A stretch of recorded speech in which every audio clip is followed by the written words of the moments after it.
성령론 20번째 시간, 성자와 성령의 관계 안에서 성령을 보는 세 번째 시간, 요한복음 1장 29절로 34절 말씀입니다. 요한복음 1장 29절로 34절 말씀입니다. 머무는 것을 보거든 라는 제목으로 우리가 함께 말씀을 나누고자 합니다.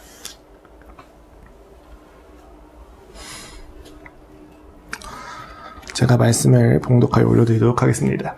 이튿날 요한이 예수께서 자기에게 나아오심을 보고 이르되 보라 세상 죄를 지고 가는 하나님의 어린 양이로다. 내가 전에 말하기를 내 뒤에 오는 사람이 있는데 나보다 앞선 것은 그가 나보다 먼저 계심이라 한 것이 이 사람을 가리킵니다. 나도 그를 알지 못하였으나 내가 와서 물로 침례를 베푸는 것은 그를 이스라엘에 나타내려 함이라 하니라. 요한이 또 증언하여 이르되 내가 봄에 성령이 비둘기같이 하늘로부터 내려와서 그의 위에 머물렀더라. 나도 그를 알지 못하였으나 나를 보내어 물로 침례를 베풀라 하신 그 이가 나에게 말씀하시되 성령이 내려서 누구 위에든지 머무는 것을 보거든 그가 곧 성령으로 침례를 베푸는 이인 줄 알라 하셨기에 내가 보고 그가 하나님의 아들이심을 증언하였노라 하니라. 아멘. 구약을 보시면 성령님은 혼돈의 질서를 주셨고 예수 그리스도의 구원자 되심을 이제 신약에서 증언하고 있습니다. 참된 질서가 나타나는 것이죠. 그 질서를 만드시는 예수 그리스도의 삶에서 성령님은 그 출생부터 임하고 덮으심으로 구별된 이야기와 질서를 보여주기 시작하십니다. 세상의 질서와는 다른 사랑과 은혜의 질서를 보여주시고 못나고 연약하고 부족하고 옹졸하고 약하고 악한 우리의 모든 죄를 받으시기에 충분한 사랑을 드러내 보여주셨습니다. 이 사랑 안에서 우리는 드디어 죄를 마주하게 되는 기적과도 같은 능력을 확인하게 됩니다. 그리고 오늘 우리는 예수 그리스도의 출생을 넘어 그분의 사역에서 성령님이 하신 일을 함께 살펴보고자 합니다. 성령님께서 덮으심으로써 시작한 그분의 오심을 거쳐서 그는 마국간의 허름한 구유에서 출생하십니다. 그리고 52절에서 이와 같이 이야기합니다. 예수님은 지혜와 키가 자라가며 하나님과 사람에게 더욱 사랑스러워 가셨느니라. 그의 성장은 가상이 아니라 실제였고 그 발달 단계에 따라서 30여세가 되셨습니다. 그가 그렇게 장성하기까지 함께 컸지만 그보다 먼저 사역을 시작한 이가 있는데 그의 이름이 바로 침례 요한입니다. 그가 유명한 것은 당시에 회개운동을 이끌었다고 하는 점에서 굉장히 유명한데 사실 우리가 성경을 보면서 그를 통하여 확인할 수 있는 강조는 그가 예수 그리스도를 먼저 증언하고 있었다는 사실에 대한 강조입니다. 그러한 요한은 사역을 하면서 자신의 사역이 그분을 위함이라고 이야기하는데 이와 같이 이야기합니다. 요한이 그에 대하여 증언하여 외쳐 이르되 내가 전에 말하기를 내 뒤에 오시는 이가 나보다 앞선 것은 나보다 먼저 계심이라 한 것이 이 사람을 가리킴이라 하니라. 예수 그리스도께서 자신보다 먼저 나신 이라는 것을 그가 소개하고 있는 거죠. 실질적으로 물리적으로 먼저 난 것은 침례 요한이지만 그는 예수 그리스도가 선지하셨다는 사실, 그가 진정한 메시아라는 사실, 그가 하나님이라는 사실 알기에 이와 같이 소개를 하는 것입니다. 심지어 자신의 모든 사역을 다음과 같이 이야기합니다. 나도 그를 알지 못하였으나 내가 와서 물로 침례를 베푸는 것은 그를 이스라엘에 나타내려 함이라 하니라. 결국 그가 하는 모든 사역들은 그가 예수 그리스도를 이스라엘에 나타내기 위함이다라는 것이죠. 심지어 자기 자신도 그를 다 알지 못하는데도 불구하고 말입니다. 평생의 모든 사역이 단 한 사람을 세상에 소개하기 위함이라고 이야기하던 요한이 예수님을 보았을 때의 감격이 어떠했겠습니까? 오늘 본문은 그가 그 예수를 보고 한 고백의 이야기입니다. 그리고 그는 성령론과 관련해서 아주 중요한 고백을 합니다. 요한이 또 증언하여 이르되 내가 봄에 성령이 비둘기같이 하늘로부터 내려와서 그의 위에 머물렀더라 라는 것입니다. 평생 원하고 갈망하고 준비했던 그 예수를 보았던 그 순간 요한의 이야기는 성령님이 그 예수 그리스도 위에 머물러 계신 것을 보았다는 것입니다. 예수 그리스도의 출생과 성장을 넘어서 예수 그리스도께서 십자가에서 죽기 직전까지 하셨던 모든 사역에서 성령님은 머무르시는 것을 통해서 무엇을 하셨냐라는 질문을 우리가 가지게 됩니다. 우리는 이 안에서 이런 질문을 가끔 던지게 되죠. 예수님이 대속을 위해서 오셨다면, 속죄를 위해서 오셨다면 오신 그 즉시 바로 죽으심으로 우리의 모든 죄를 속하여 주시면 되지 않는가? 라는 질문을 던지게 됩니다. 이 질문에 대한 대답과 결부되어서 성령님이 하신 이 역사가 얼마나 중요한지 침례 사건을 기초로 우리가 함께 보고자 합니다. 예수님이 요단강에 가서 요한에게 침례를 받으십니다. 예수 그리스도의 생애에서 굉장히 중요한 분기점입니다. 그가 침례를 받는 것은 곧 사생애가 끝나고 공생애를 시작하신다고 하는 것을 알리는 일종의 취임식이기 때문입니다. 조금 이해가 안 될 수도 있을 거예요. 왜요? 왜냐하면 요한에게 침례를 받은 이들이 1명, 2명, 3명이 아니잖아요. 굉장히 많지 않습니까? 그렇다면 그 요한에게 침례를 받은 모든 이들이 공식적인 사역을 시작했느냐? 어떤 일종의 취임식을 한 것이냐라고 이야기할 때 우리는 그렇지 않다고 봅니다. 그런데 예수 그리스도께서 침례를 받으신 사건만큼은 공식적인 사역의 시작이며 취임식과 같다고 우리가 이야기하는 이유는 무엇입니까? 그 근거를 요한은 분명하게 이야기합니다. 32절입니다. 요한이 또 증언하여 이르되 내가 보매 성령이 비둘기같이 하늘로부터 내려와서 그의 위에 머물렀더라. 이게 예수 그리스도의 침례를 아주 중요하게 여겨주는 핵심 근거입니다. 침례를 주었는데 단순히 물로 침례가 주어진 것이 아니라 하늘이 열리고 성령이 내려오면서 예수 그리스도를 확인해 줬다는 것이죠. 다른 공간 복음서를 보게 되면은 이 시간에 하늘이 열리면서 하나님이 나의 사랑하는 아들이다 라고 확인까지 시켜주십니다. 예수 그리스도의 공식적인 행보를 분명하게 알려주는 행위인 것이죠. 여러분, 이 비둘기처럼 성령이 내려왔다는 것은 구약과 결부시켜서 보았을 때 기름 부음을 받았다라는 것과 굉장히 깊게 결부가 됩니다. 기름 부음은 왜 주어집니까? 물건이나 사람이나 특정한 목적을 성별하기 위해서 주어질 때 기름이 부어진다라고 우리 함께 확인한 바가 있지 않습니까? 하나님의 영이 부어지는 것과 유사하게 기름 부음이 함께 있었고, 우리는 신약을 보면서 예수 그리스도께 성령님이 머무는 것을 보면서 예수께 기름이 부어졌다는 것을 쉽게 연상할 수가 있다는 것입니다. 심지어 구약 성서를 보시면요, 이사야서 61장 1절에서 이와 같이 예수님께 예언을 합니다. 주 여호와의 영이 내게 내리셨으니 이는 여호와께서 내게 기름을 부으사 가난한 자에게 아름다운 소식을 전하게 하려 하십니다. 나를 보내사 마음이 상한 자를 고치며 포로된 자에게 자유를, 갇힌 자에게 노임을 선포하며 여호와의 은혜의 해와 우리 하나님의 보복의 날을 선포하여 모든 슬픈 자를 위로하되. 성령님이 임하시면, 성령님이 머무시게 되면 그 인생은 메시아인 게 너무 분명하다는 것이죠. 포로된 자들에게 자유를 주고 갇힌 자에게 노임을 선포하며 하나님의 은혜의 해를 보복의 날과 함께 선포할 그분이 오셨다는 사실을 지금 침례 요한의 침례와 함께 확인해 줄 수 있다는 것입니다. 그렇다면 예수님께서 성령을 받으시는 것을 통해서 구별되어진 내용은 무엇입니까? 가장 1차적으로는 사생애와 구별된 생애가 시작된다는 점에서 기름이 부어졌을 것입니다.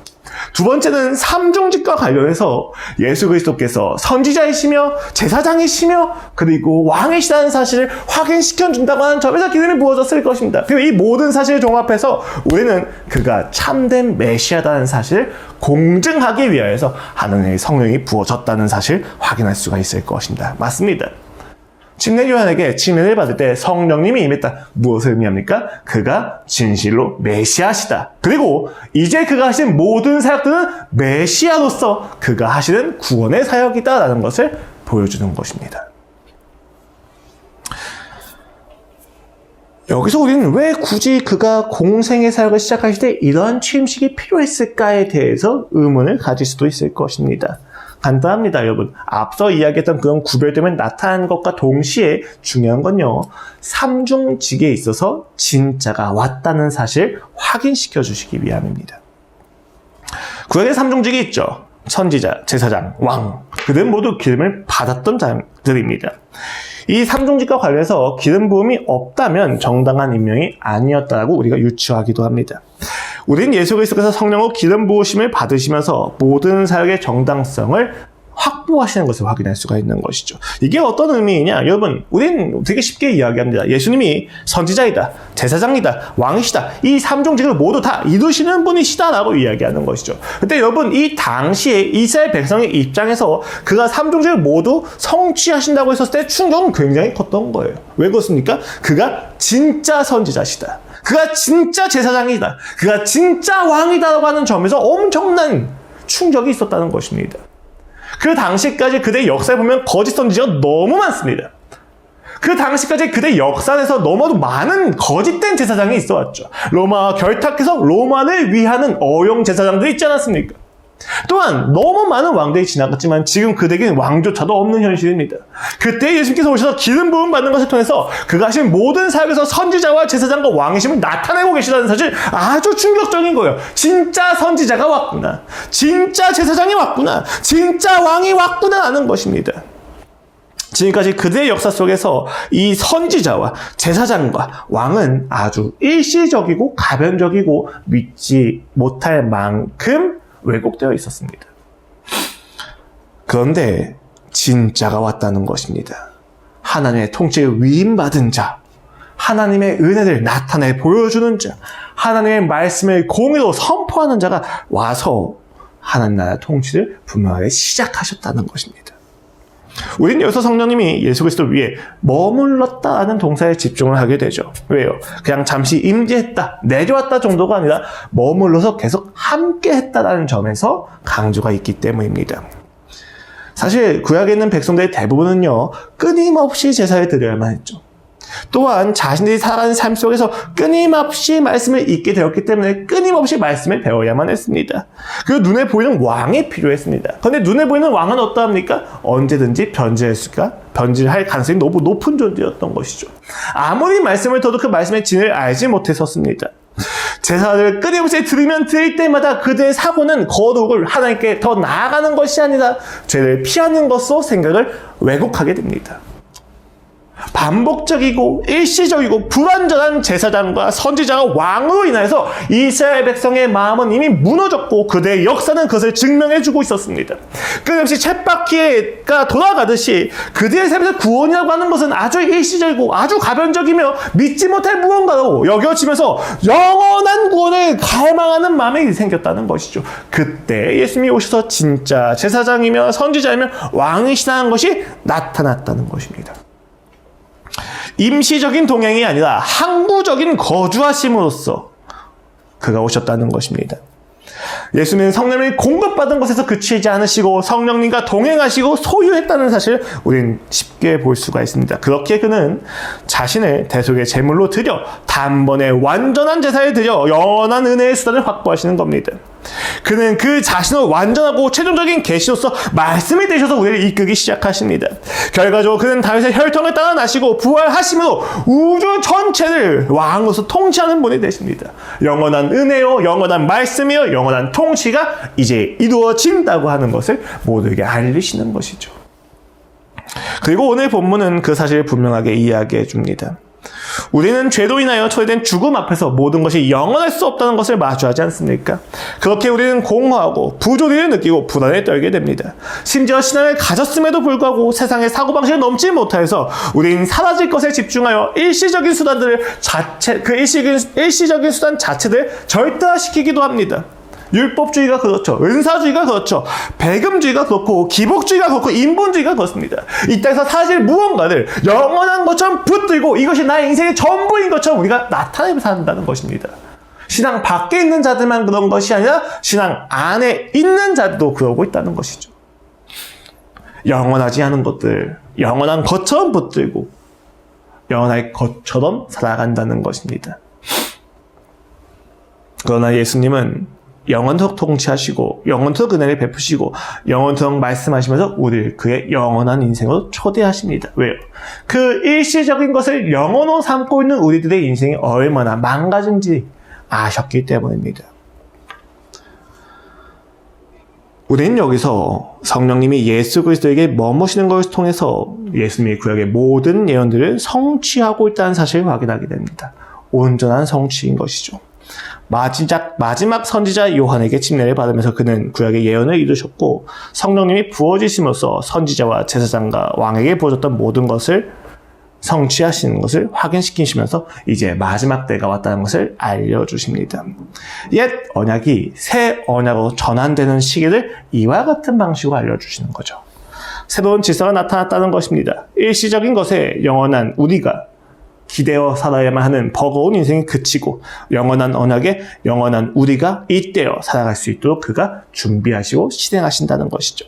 이 사실은요, 요한이 복음서를 쓸 때 이사야서의 메시아와 관련된 종의 노래를 인용하는 것을 통해서 더 깊이 나타나기 시작합니다. 이사야서 42장 1절입니다. 내가 붙든 나의 종 내 마음에 기뻐하는 자 곧 내가 택한 사람을 보라. 내가 나의 영을 그에게 주었은즉 그가 이방의 정의를 베풀리라 라고 하는 이 본문 말씀을 그는 암시적으로 인용을 하면서 증언자가 증거를 가지고 증언하는 내용이 무엇인지를 보여줍니다. 그가 바로 메시아라는 사실이죠.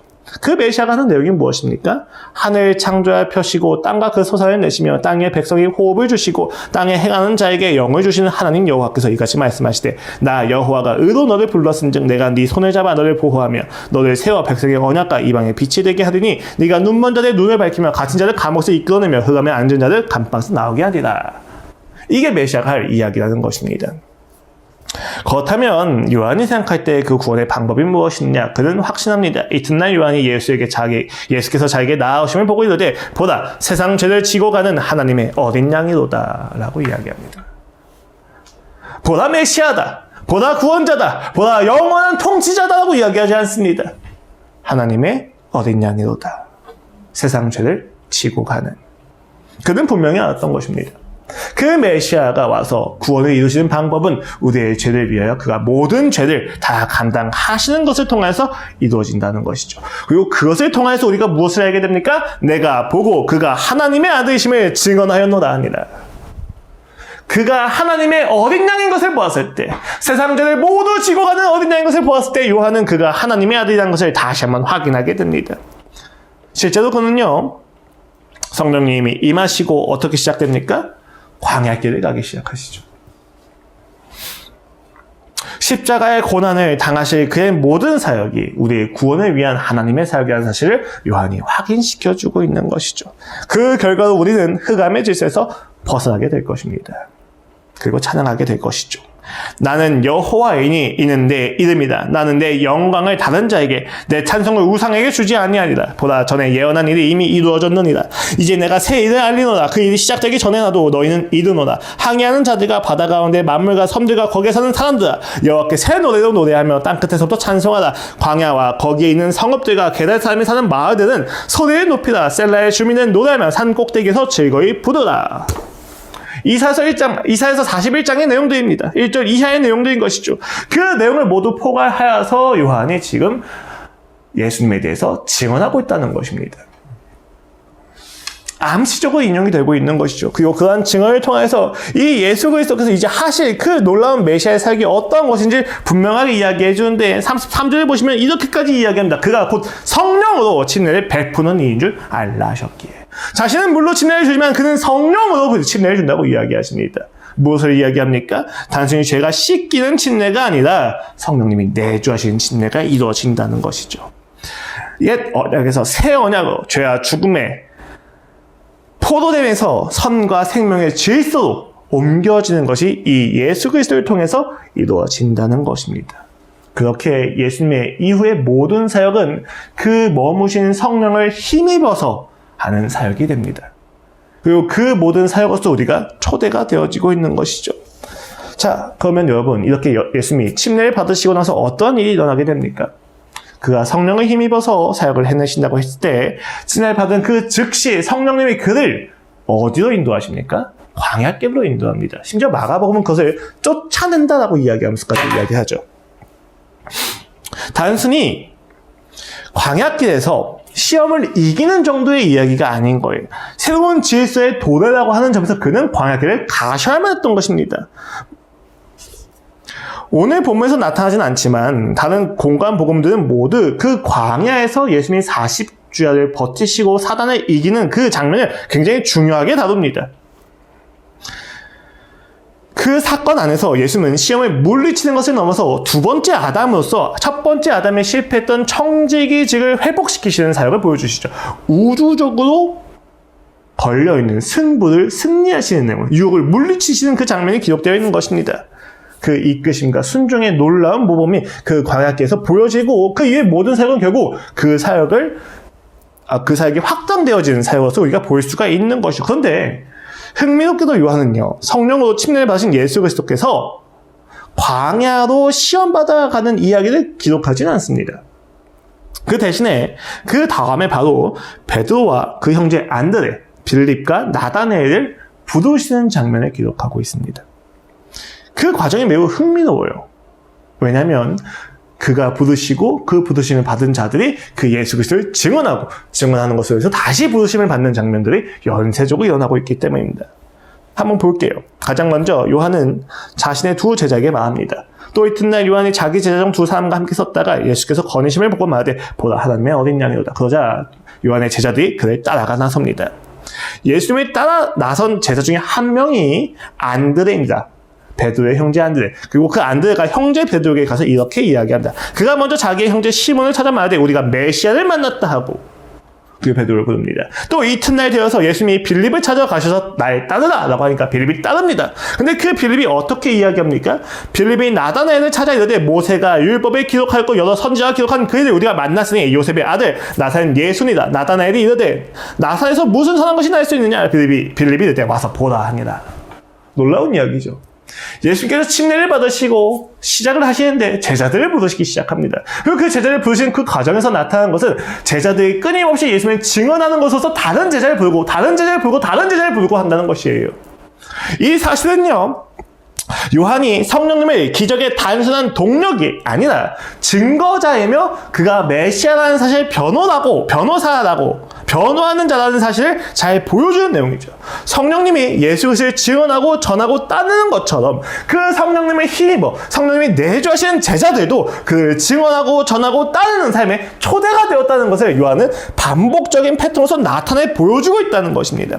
성령님이 하신 일의 핵심인 것이죠. 성령님이 이제 예수 그리스도를 맛보고 전할 공동체적 증거를 확보하시고 예수는 그런 그들에게 약속하십니다. 또 이르시되 진실로 진실로 너희에게 이르노니 하늘이 열리고 하나님의 사자들이 인자 위에 오르락 내리락 하는 것을 보리라 하시니라. 하늘이 열린다는 건요, 특별한 계시의 현장입니다. 야곱에게 그러했고 에스겔에게 그러했죠. 신약에 이르러서 예수님에게 그 하늘이 열리는 사건이 나타납니다. 그리고 그 예수님께서 제자들에게도 얘기합니다. 하늘이 열릴 것이다.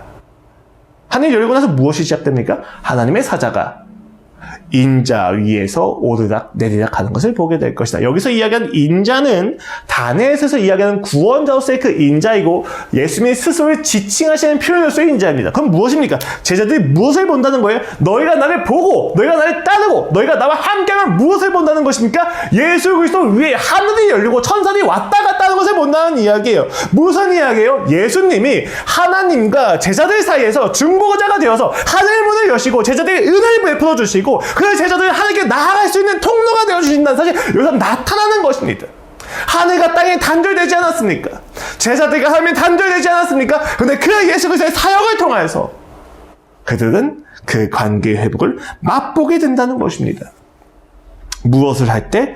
그들이 예수 그리스도의 사역을 보고 듣고 함께 할 때 말입니다. 그래서 요한복음 16장은 이와 같이 이야기합니다. 내가 아직도 너에게 이를 것이 많으나 지금은 너희가 감당하지 못하니라. 그러나 진리의 성령이 오시면 그가 너희를 모든 진리 가운데로 인도하시니 그가 스스로 말하지 않고 오직 들은 것을 말하며 장래의 일을 너희에게 알리시리라. 그가 내 영광을 나타내니 내 것을 가지고 너희에게 알리시겠습니다. 이것이 공관복음서와 조금 다른 요한의 초점이었습니다. 이 침례 요한이 어떤 인물입니까? 예수님께서 성령을 받으시고 광야에 나가서서 하나님의 아들임을 스스로 증명하지 않고 하나님의 뜻을 따라 순종하심을 증명한다고 이야기했었을 때 요한은 그것을 믿지 못하던 존재입니다. 침례 요한은 그런 예수 그리스도의 사역을 보면서 아니 구원자가 나타났는데 왜 이렇게밖에 안 하시지? 라고 생각하는 것에 스스로 의문을 품던 자인 것이죠. 그 정도로 예수님의 사역이 급진적이고 이해할 수 없는 다른 질서의 내용들이었습니다. 그리고 그것을 지금 요한은 기록할 때 무엇을 가지고 기록하는 거예요? 성령님이 아니면 그 사역을 누구도 이해할 수 없다는 것을 분명하게 보여주는 것이죠. 그 성령님이 통해서 보여주는 그 사역을 보면 예수 그리스도의 사역에 초대돼서 보면 너무나도 다른 질서가 있는데 그 다른 질서에서 오는 열매는 유대인들이 승리해서 로마 꼭대기에 올라가는 것이 아니라 하나님과 우리의 관계가 회복된다는 사실을 보게 된다는 것입니다. 우리는 여기서 다시 한번 예수님이 성육신하신 직후에 십자가에서 죽지 않으시고 그 생애를 같이 사셔야만 하는, 성령님과 함께 사셔야만 하는 이유를 확인하게 됩니다. 첫 번째는요, 율법의 모든 요구를 마치시고 성취하시는 것이 위기의 위함이죠. 구약의 성취하는 것과 함께. 그 두 번째는 오늘 본문과 관해서 우리는 그가 새로운 질서를 직접 구현하고 보여주시기 위함입니다. 라는 사실을 알 수가 있게 됩니다. 왜 예수님은 바로 십자가에서 돌아가지 않으십니까? 왜 예수님은 바로 죽지 않으십니까? 그가 이 땅에서 우리에게 성령님과 함께하는 자의 인생과 질서가 어떠한지를 보여주기 위함이십니다. 이렇게 생각해보면 좋을 것 같습니다. 예수님이 성육신 하신 이후에 바로 죽으셨다면 어떠했을 것 같습니까? 죽고 바로 부활하셨어요. 공생에 3년이 없었습니다. 그러면 어땠을 것 같습니까? 우리는 죄가 대속되었지만 무엇을 믿어야 하고 왜 믿어야 하고 그리고 그 결과가 무엇인지 결코 알 수 없었을 것입니다. 이 모든 것을 알았다 할지라도 그 최선은 죄를 짓지 않는 것을 통해서 얻어지는 구원을 유지하는 것이 우리가 할 수 있는 최선이었을 것입니다. 그런데 하나님이 준비하신 구원은 그 정도가 아니었던 것이죠. 여러분 구약을 보시면요. 모두 다 예수님에 대한 예표입니다. 노아, 요셉, 모세, 여호수아, 사사들과 신실한 왕들과 선지자들은 다 무엇을 이야기합니까? 하나님이 이스라엘 백성에게 베푸실 구원에 대한 다층적이고 입체적인 필요와 충족들을 보여주고 있는 것이죠. 그렇게 우리는 예수 그리스도가 오셔서 이루실 구원 자체란 시기에 대한 관심을 넘어서게 됩니다. 구약을 보면 어떻게 돼요? 야, 그 예수님이 언제 오시느냐? 이 정도에서 끝나지 않습니다. 우리가 받게 될 구원이 무엇이냐? 이 정도에서 끝나지 않는다는 거예요. 무엇입니까? 그 구원을 이루실 이가 도대체 누구시냐? 그 구원을 어떻게 이루시겠느냐? 그 구원을 얻으신 이후에, 이루신 이후에 우리에게 어떠한 삶을 선물해 주기 위하여 그렇게 구원을 이루시느냐에 대해서 관심을 가지게 된다는 거예요. 우리가 이 구약을 보면 단순히 인간에 대한 실망과 실패와 그 불안으로 그냥 절망하는 것뿐만이 아닙니다. 이 구약의 인생 속에서 하나님이 각각의 선지자와 구원자를 보내서 예수를 예표할 때마다 우리의 관심은 무엇이 됩니까? 도대체 그 예수가 누구인가? 이렇게 다양하고 다층적이고 입체적으로 나타났던 구원자의 모습이 누구인가? 포르기에서도 구원이요, 왕정에서도 구원이요, 왕이 없던 시대도 구원이던 그 예수가 누구이냐는 거예요. 거기에 집중을 하게 된다는 것입니다. 그리고 그렇게 우리에 대한 관심을, 우리의 관심을 끌어올리신 이후에 예수님이 오셔서 제자들과 동고동락하시고 엎치락 뒤치락 하시면서 새로운 질서가 어떠한지 보여주십니다. 성령이 함께하는 자가 구원을 이루시는 방법이 무엇인지 보여주십니다. 포로된 자에게 해방이 어떻게 선포되어진지 알려주십니다. 가장 낮은 자에게 손을 대시면서 그들의 아픔을 씻어주시면서 누가 진짜 구원이며 진정한 구원이 어떻게 이루어질지 보여주시는 거예요. 안식일마다 나가십니다. 안식일마다 나가서 기적을 행하시면서 율법을 어기십니다. 그렇게 진짜 질서가 무엇인지 보여주십니다. 왜 그 괴로운 공생에 사셨습니까? 우리에게 그 구원의 내용의 풍성함과 깊이가 어떠한지를 알려주시기 위함이라는 것이죠. 이때 우리는 예수 그리스도께서 성취하신 삼중직의 실현이 무엇인지 분명하게 보게 됩니다. 인간의 무지는 예수 그리스도의 선지자적 기능으로 해소가 됩니다. 인간의 죄책감은 제사장된 그 은혜로서 해소가 됩니다. 세상에 노예된 질서는 그분의 통치하심으로써 해방이 됩니다. 이러한 내용이 모두 다 공생에 기록되어 있다는 것이죠. 그는 가르쳤고 불쌍히 여기셨으며 해방시키시고 귀신을 쫓아내시고 아픔을 치유하셨습니다. 무엇으로 그것이 가능하였습니까? 성령으로 힘입어 가능했습니다. 실제로 성령님은 공생의 기간 동안 알지 못했던 그 의미들을 조명하시면서 우리를 알게 하시기까지 하시죠. 그렇게 예수 그리스도는 공생의 시간을 우리와 함께 하시면서 우리의 못남과 부족함과 옹졸함을 넘어 편집스러운 그 모든 악함을 넘어 진짜 생명을 보여주시고야 마는 겁니다. 이것이 우리가 이 땅에서 예수 그리스도의 삶을 살아내야만 하는 이유이며 성경을 봐야만 하는 이유입니다. 우리는 답이 없어서 헤맵니까? 아니요. 그 답을 살아내며 증언하고 확신을 주고 감격을 주고 해방을 주는 다른 자들이 없어서 우리가 헤매는 것이지 않습니까? 이 땅에 교회가 부족해서 우리가 이토록 많이 방황하는 것입니까? 아니요. 그 예수 그리스도의 구원과 진리와 삶을 살아내는 사람들이 없기 때문에 우리가 헤매는 것이지 않습니까? 예수님이 그 공생애를 굳이 보여주신 이유는 그 구원이 단순한 논리가 아니고 단순한 문제 해결이 아니라 진짜 인간의 영혼의 설복과 설득과 그리고 그 인간의 영혼이 가지고 있는 가장 최종적인 문제인 죄를 해소하기 위함이었습니다. 그분이 주신 그 구원의 풍성함은 우리가 생각하는 논리 이상의 문제였다는 것입니다. 그렇게 우리는 그 삶으로 초대받아 십자가의 제자의 인생을 살아내야만 합니다. 물론 이 삶은 매우 괴롭습니다. 고통스럽죠. 그러나 여러분, 우리는 모두 죽어야만 합니다. 십자가에서 우리의 괴로움과 고통도 죽여야만 합니다. 죽어야 한다고 주장하고 선동하는 것이 아니라 우리는 직접 그 죄를 목박고 누군가의 죄를 직면시켜주며 그 죄를 함께 감당하며 예수 그리스도의 사랑을 증언하기 위하여서 끊임없이 죽음의 길을 나아가야만 할 것입니다. 그리고 그 길에는 반드시 성령님이 필요할 것입니다. 여러분, 우리는 굉장히 많은 경우 예수님이 어디서 눈물을 흘리셨는지 알아요. 나사렛의 무덤 앞에서 어느 누구도 하나님의 뜻에 관심이 없을 때 우리는 눈물을 흘리셨다는 사실 알죠. 그가 비통해하고 애통해 하시지 않았습니까? 근데 여러분, 예수님이 기뻐하신 때도 있습니다. 어느 때입니까? 70인의 제자들을 파송하시면서 그들을 통하여서 여러 권능이 펼쳐진 결과를 보시면서 그가 하나님의 일이 이 땅에 이루어진 것을 확인했을 때 그는 진정으로 기뻐하셨습니다. 이와 같이 누가복음 10장은 기록합니다. 그때 예수께서 성령으로 기뻐하시며 이르시되 천지의 주제신 아버지여 이것을 지혜롭고 슬기 있는 자들에게는 숨기시고 어린아이들에게는 나타내심을 감사하나이다. 옳소이다. 이렇게 된 것이 하나님의 뜻이니이다. 여러분, 이 기쁨은 단순한 쾌락과 일시적인 즐거움이 아닙니다. 이 기쁨은 하나님의 뜻이 이루어진 것을 본 자의 반응입니다. 이것을 조금 더 풀어서 이야기하면 내가 너무너무 사랑하는 아버지의 그 뜻이 이 땅에서 이루어지는 것을 보면서 지금 내가 감당하는 사역에 가치가 있다는 것을 확인했을 때 우리의 삶에서 기쁨이 일어나게 됩니다. 우리가 이 땅을 살아가다 보면 그렇습니다. 내가 하는 일이 얼마나 의미가 있을까? 이게 얼마나 유효할까? 내가 하는 이 일의 열매가 얼마나 클까를 생각합니다. 그러나 우리의 모든 기쁨은 성령님이 오셨을 때 달라져요.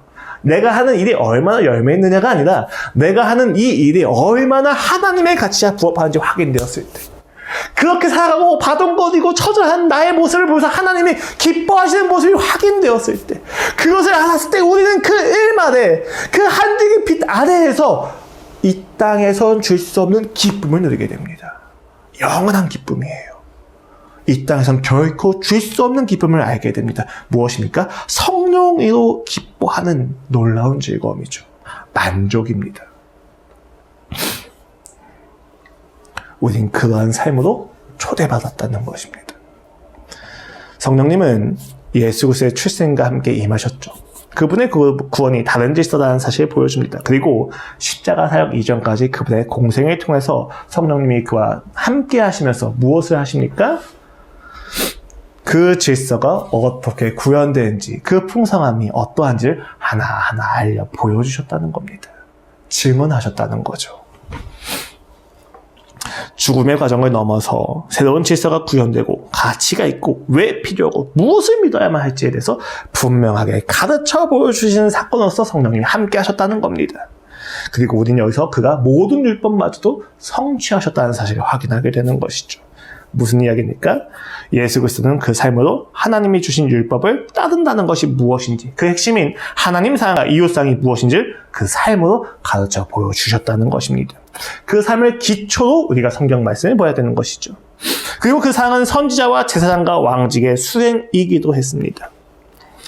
그러면 우리는 그분의 삶에 가득한 성령님의 동행을 보며 그 성령님을 구하고 예수 그리스도의 구속사로 초대받고 응하고 참여해야만 합니다. 그리고 마침내 우리 역시도 증언하는 공동체가 되어서 예수님이 성령으로 기뻐하셨던 그 삶과 같이 우리도 그 성령님을 인하여 기뻐하는 삶으로 누릴 수 있는 놀라운 영광이 주어지게 되는 것입니다. 우린 여전히 새 질서의 믿음에도 옛 질서 가운데서 살아갑니다. 개인적인 구원에 만족하고 개인적인 깨달음에 만족하여 세상의 수단과 방법으로 우리의 구원을 얻고자 노력합니다. 그러나 그 삶에는 여전히 일시적인 쾌락과 회피를 통한 안위밖에 없지 않습니까? 그래서 우리는 성령을 구해야만 합니다. 예수 그리스도의 삶이 우리에게 보여지면 우리가 지금까지 조잡하고 얄팍하게 추구하던 구원의 방법들이 모두 무너지기 때문입니다. 요새 그런 생각을 합니다. 내가 내 인생을 갈아 넣어서 누군가가 변했다면 그것은 정말로 내가 한 일일까? 실제 그런 관점을 많이 보지 않습니까?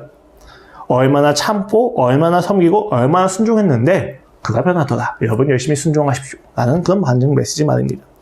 근데 아주 짧게 살아왔지만 저는 그렇게 단정될 수 없다는 사실을 압니다. 그가 얼마나 순종하고 얼마나 갈아 넣고 얼마나 참았는지와 상관없이 아주 조금만 섬겨도 변하는 인생이 있고 인생 전체를 갈아 넣어도 변하지 않는 인생도 있습니다. 누군가가 나의 섬김으로 하나님이 나의 섬김의 통로 삼아서 누군가를 변화시켰을 때 우리가 가져야 될 자세는 무엇이었을까요? 그 변화 앞에서 우리는 우리가 노력한 것이 아무 의미 없다고 체념하지 않습니다. 왜 그렇습니까? 우리는 그 노력의 과정에서 예수 그리스도의 마음을 알고 예수 그리스도의 결단을 알고 예수 그리스도의 고통을 알고 예수 그리스도의 사랑을 풍성하게 깊이 알게 된 놀라운 영광이 주어졌기 때문입니다. 여러분, 우리는 단순히 이를 이루기 위해서 있는 것이 아닙니다.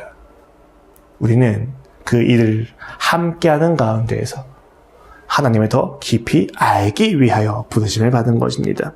그러니 여러분, 우리 모두 예수 그리스도의 길을 따라가면서 예수 그리스도를 묵상하고 예수 그리스도를 알아갑시다. 각자의 자리에서 버티고 견디고 싸움을 포기하지 않으면서 성령님을 구하시고 그 구하는 모든 과정에서 침묵에 대한 원망과 두려움과 서러움 모두 토해내면서 결국 승리하시는 예수 그리스도를 알기를 소망합시다.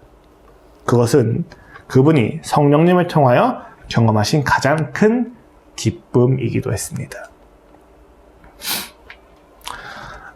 이번 주 여러분의 삶이 성령으로 한껏 기뻐하는 나날들이 되도록 기도하며 오늘 예배를 마치도록 하겠습니다. 기도하시겠습니다.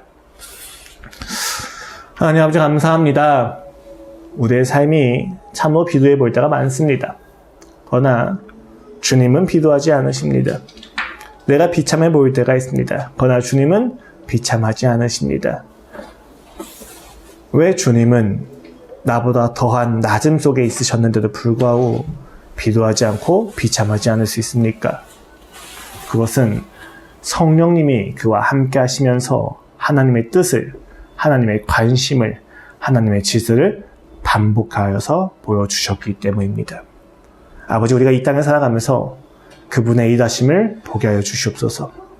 이 땅에서 버티고 견디면서 하나님의 가치와 하나님의 기준과 하나님의 관심을 확인하게 하여 주시옵소서. 그래야 우리가 버티고 견디는 그 모든 삶에서 하나님을 더욱더 사랑하고 더욱더 아는 역사가 있게 하여 주시옵소서. 이 모든 역사가